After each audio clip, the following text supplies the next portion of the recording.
So we like to keep this one as simple as possible. It's basically getting yourself on and off a surface, something we have to do multiple times every day. You see me just demonstrating a slow version here. So this is what you'd probably start with. Make sure your chest stays up nice and high. And this is the fast version. So you develop a little bit more of power and a bit more strength through your legs. And this is what you can advance to after you've the first option becomes too easy. All right, so this is our modified push-up.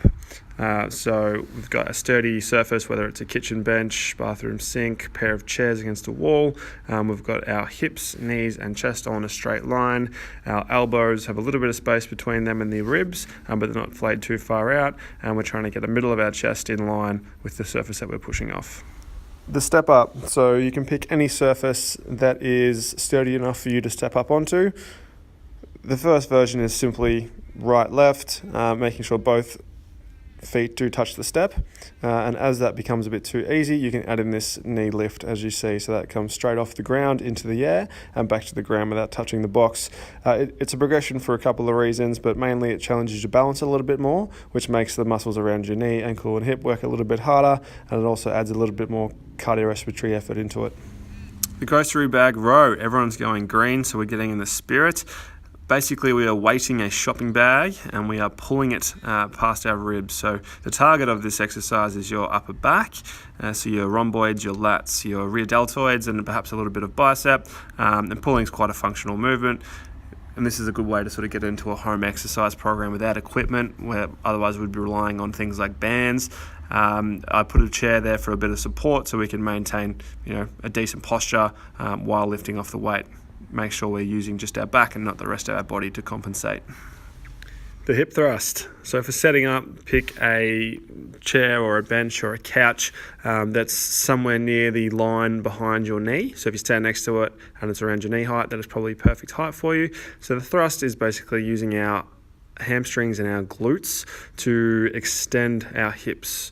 So we're pushing through our heels and making sure that the legs are doing the work, not the back or the stomach. And once the first version, the double leg version, becomes a little bit too easy, you can progress with the single leg at a time. These are quite tough, but very good glute and hamstring workout.